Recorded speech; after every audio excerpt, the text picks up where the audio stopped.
This week I've called some friends from the church family to ask them how lockdown is going for them, to find out how they're connecting with God in this time, and to see what loving their neighbours looks like for them. They're all experiencing things very differently, as we all are. And even though you might not know these people personally, perhaps you'll recognise them from Sundays, and something of what they say will encourage you. You know, the word encourage is from the French encourage. It means to put in courage. And in the Bible, we're told to encourage one another. In 1 Thessalonians chapter 5, Paul writes to the Christians and says, look, Jesus is coming back, but we don't know when. Be ready. And whilst you're ready, stand firm, stand strong. Let us who live in the light be clear-headed, protected by the armour of faith and love, and wearing as our helmet the confidence of our salvation. For God chose to save us through our Lord Jesus Christ, not to pour out his anger on us. Christ died for us so that whether we're dead or alive when he returns, we can live with him forever. And then in verse 11 he says, so encourage each other and build each other up, just as you are already doing. As followers of Jesus, we have a certain hope. We know what the end is. Even though we don't know what's happening day to day here, we know that we ultimately can walk with Jesus and be with him. And the Bible tells us to keep on encouraging one another. And so I hope that the stories of our friends that you're going to see now will encourage you in the situation you're in.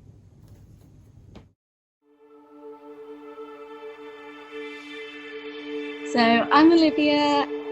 Well, this is Edward and Catherine. So hi, Pete Larkham.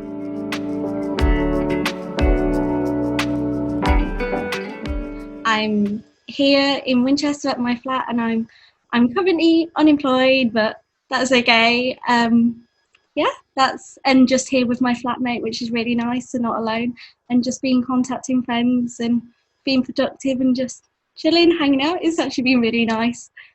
Well, we are truly locked down at ROH. We're very, very blessed to have a wonderful garden. And as you know, the weather's been very sunny. There's been plenty to do. So life for me has been pretty busy. What with Kara's kids and quite a few other things, and Zoom prayer meetings and, yes, you know, all the good things that are happening. I've quite enjoyed the pace, a little bit less rush. I quite enjoy it, actually.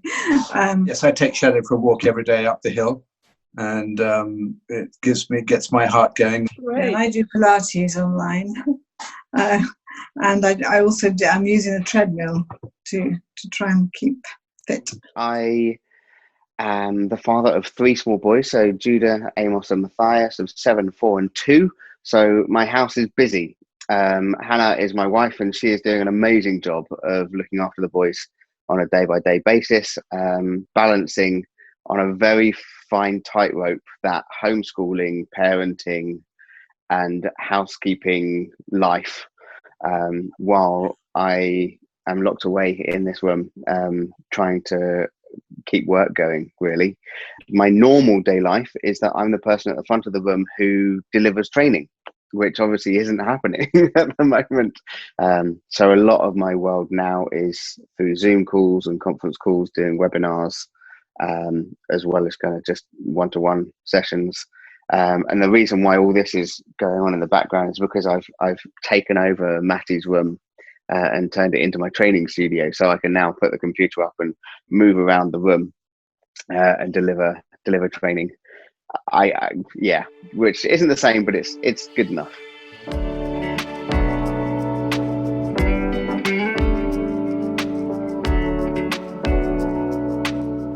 I've been learning to process my emotions, my thoughts and memories. Just being able to sit with them and give them to God as I'm processing them. I'm currently learning God's truth about what he thinks / says about those situations and truth about myself. Once hearing them, learning to rewrite my belief systems, about myself, people and God. Identifying the lies and replacing them with the truth. Then talking to God about what the truth looks like lived out in life day to day. Wow, wonderful. And was that a journey that you'd started on before lockdown, or is this something that is kind of new to you?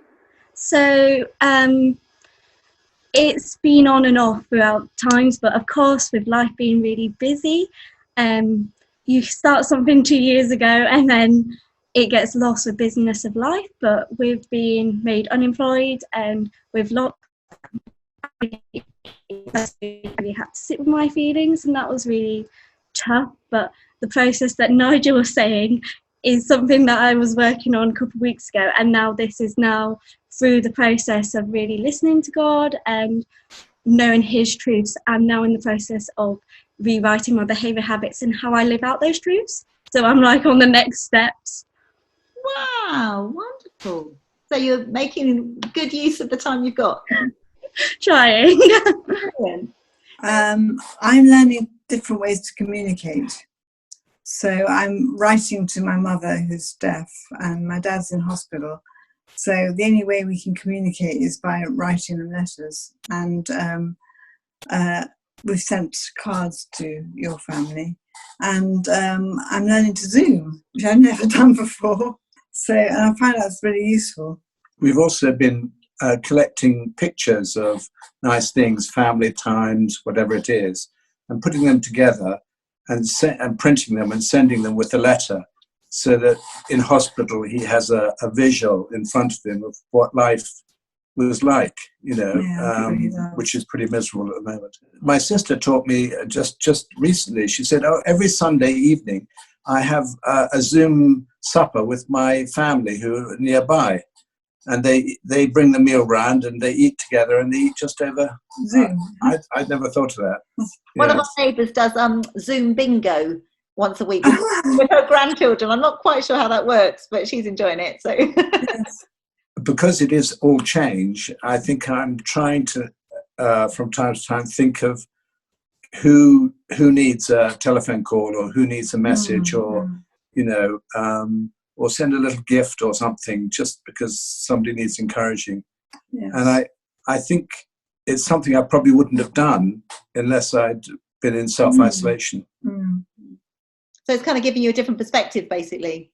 Yes. It has brought us together. I mean, even with my father being in hospital and it's very difficult to get through to him. We can't go and see him. I've got much closer with my brother. So that's been good. And I think also it's quite interesting, our house group, our life group, in some ways it's going much deeper over Zoom than it did when we met. And I can't explain that, but I think because possibly many people are going through crisis things with either family or friends, that they're just very happy to share things. Perhaps if we were able to meet, they would be the same. Yeah, but things have gone deeper. Yes. I think also it helps you to listen, because you can't, you need to listen more rather than just chattering. Chattering. Good learning point for me. Great. So I think there's a sort of sense of learning to surrender things you can't change rather than fight it, because there's certain things that we'd love to do but we can't, so just have to surrender it, really. What am I learning? Weirdly, I am learning that I am not a fan of my own space and my own company. I think being that presenter and being the person at the front, there's a lot of energy that I get from people. But weirdly, on the Myers-Briggs, I'm an introvert, so I actually quite like kind of hunkering down. But I think that's because the hunkering down is so different to what my normal day-to-day life is. And now that all I'm doing is hunkering down and spending time with myself, I don't like myself very much, which is quite an interesting process to learn, because it has an impact on how I relate to Hannah and the kids. Because by the end of the day, I'm kind of bored of myself, and automatically take into the relationship that they're probably bored of me too, which is just an interesting shift. And I'm doing a lot of work and supporting people to switch off from work, and it's one of the things I find the hardest to do, is go from work head to parent head to work head to parent head on a knife edge, like straight away. Being in the middle of a call like this and then having a child come in and sit on my knee and being professional with a small person. And it's just, yeah, and it's trying to understand myself, I suppose, during this process has been much harder than I thought it would be.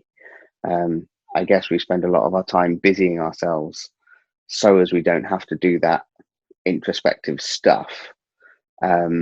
Even though that's what I train about, and understanding our emotions and all of that. But that's been an interesting learning curve about me and who I am within it.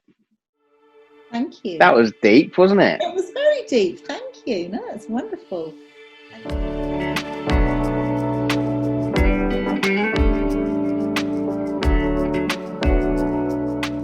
So I've been connecting with God through in the mornings, just giving an hour and a half just to sit with God and just listen to what he says. I've been journaling, so writing what I want to say and then listening to what he says, so recording it. And sometimes just sitting in his presence, or some days I'll come to him and just ask questions, or just thank him for what's going on. It just depends what's going on. I'm just real with him. In my normal day-to-day, I'd normally talk to him whilst I'll be walking or something, but actually it's really made me sit down and just be and enjoy his presence and slowing down. And it's not about the busyness of life anymore. It's about just being with God. Mm-hmm. And how did you find that kind of transition then, from being busy and kind of talking to God on the way, if you like, on the go, and then transitioning into just having time just to sit and be with him? Is that an easy thing to change, or has that been difficult? That was quite difficult, because I'm like, I want to go do something, but actually it's about pondering the questions and going, okay, God, why am I? It goes back into processing, going, God, why am I asking those questions? God, what do you think about this? Oh, you've said that. Why have you said that? So actually really processing what my heart's saying, what God's saying, and everything. So it's all a process. Well, I'm trying to think whether I do much more differently, in terms of, I always get up early, I have a time just reading the Bible or whatever, and then I come up, take Catherine up a cup of tea, and we do the Bible in 1 year together. And so that's pretty good to stay connected with God. And then obviously through the day, as we see things and do things. Yeah, we do communion together. We've started doing that some time ago, just to pray the blood of Jesus over us, particularly if we're feeling infirm in any way. We've both had bad bags. Yeah. So we found that really helpful and special. I think there's more time to think and pray in this sort of season. Yes, I think definitely to think and pray about others as well. Yeah. Because situations are coming up all the time, and you just think, well, Father, please help them, because and we all know who we're praying for, and that's another thing that's come up, this WhatsApp prayer group, and I think there've been many things that probably, as we slowly come out of lockdown, that we'll want to continue. Yes. And we'll want to see, just all the WhatsApp prayer groups and the closeness. Yeah. So we've been loving the Sunday morning sessions, even though those in themselves have been totally different. We've had the Sunday mornings where we've been there in our pajamas, which you can't do when you're going to church. We've also had sessions where we've played Lego through the listening side of it. We've also had weeks where the kids have been totally disengaged. Hannah and I have tried to be engaged. We found it, I think both of us have found it tough, that getting that quiet time where we're just able to listen and engage has been hard. But one of the ways that we try and keep an atmosphere in the house is that we have worship music on almost all the time. So just going on in the background. We don't have radio and stuff like that. We just have worship music on. And it's great, because you get the moments when you are playing Lego and the boys start singing along to it. And just again, trying to start our days being thankful, and trying to keep our boys being thankful for all the different things that are going on. at this time as well. And we find that that's a really nice way just to realign ourselves and be thanking God for what we have got, because it's very easy to get so sucked into all the negative, the vibe that's going on. But when you start from a place of thankfulness, it just lifts everything. At least that's what we find.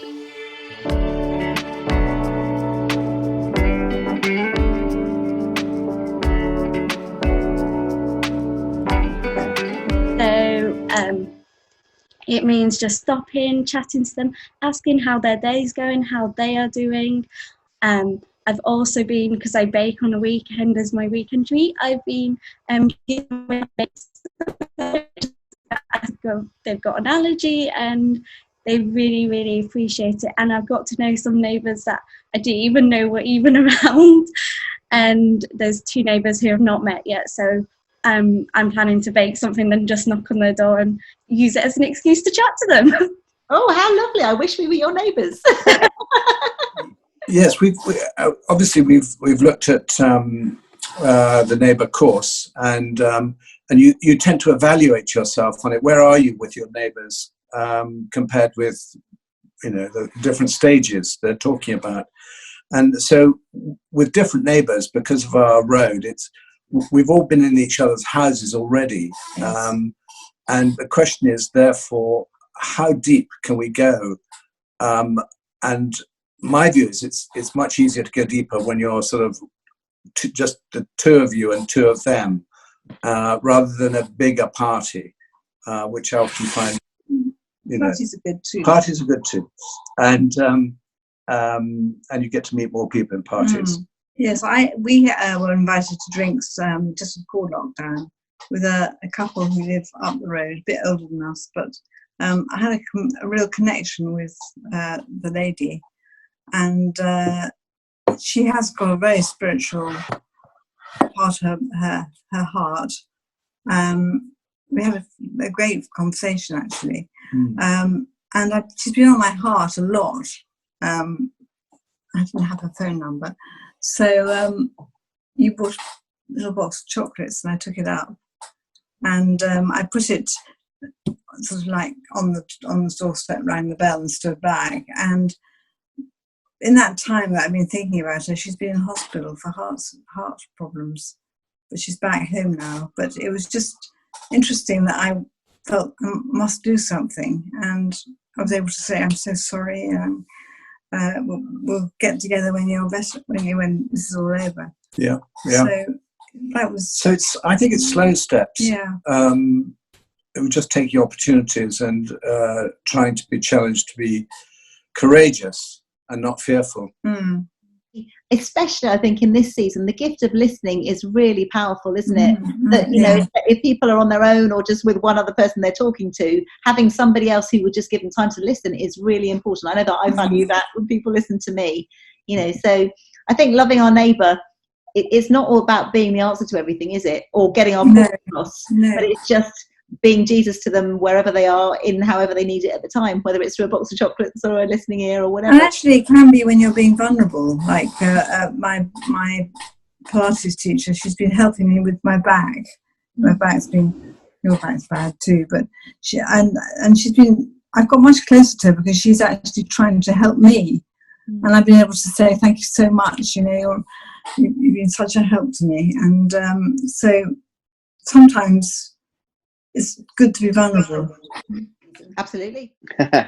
So we've got really good relationships with our neighbours, especially the 2 that are directly next to us.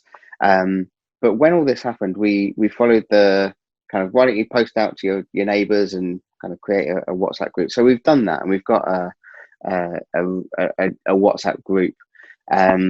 But one of our elderly neighbours, who isn't on the group because she doesn't have a mobile phone, phoned me the other day and said, "Just want to let you know, one of the neighbours, it's their 70th birthday." And it was their 70th birthday yesterday. And so we got the boys to make birthday cards, and we went round in the morning, and then we put up bunting and balloons and other bits like that. And she was just totally stoked. And we were just chatting about it all day. And Judah, 7 years old, just kind of said, "It must be really sad to have your birthday during lockdown."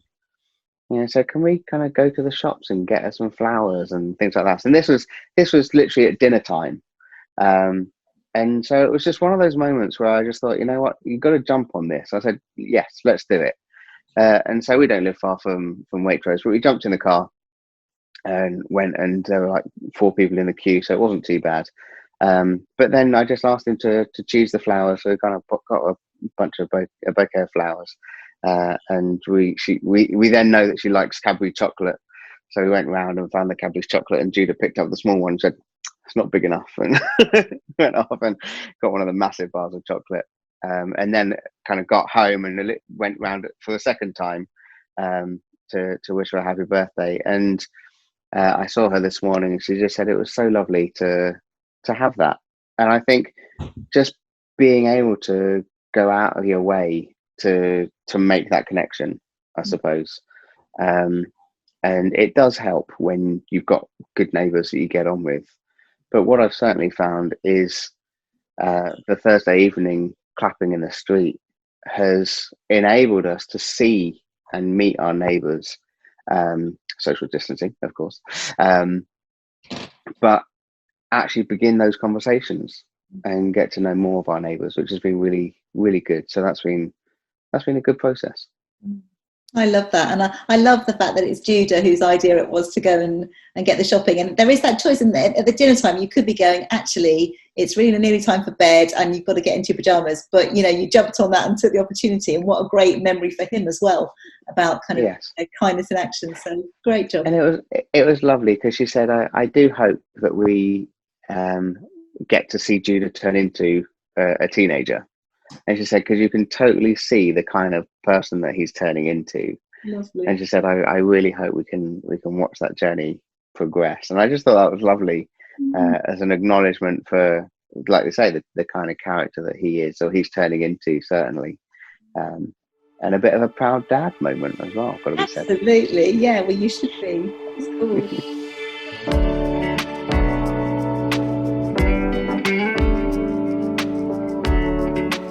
Oh, be strong. Yes. Be strong, courageous. I just think it's one of those seasons. There are opportunities, and we need to spend more time really looking and praying and thinking, Holy Spirit, what is it you would have us do? Because it's an unusual time. So people, if you find people or write to them, it's not unexpected in a way. I think the main thing, so in the context of mental health and Mental Health Awareness Week, which is coming up in a couple of weeks' time, the whole emphasis is about being kind to yourself and being kind to other people. And during this whole process and the environment that the lockdown has had, and the fact that it is so different for every single different person because of just where we are in life, is acknowledging that you don't have to be like all the other people that you see. And you're allowed to just be surviving this. You're allowed to be thriving within it. You're allowed to be struggling, and you're allowed to be okay. But to really be aware of kind of being kind to yourself, and at the risk of kind of Christianifying it, just remember that God would be there saying, you know what, you're doing okay. You're doing okay. And he's happy with how we are and who we are. And that we don't need to try and perform. We don't need to try and be anything that we're not. Because he loves us regardless, just the way we are. I think I'll leave it there. Awesome. Great note to end it on. Thank you, Pete. That's fabulous.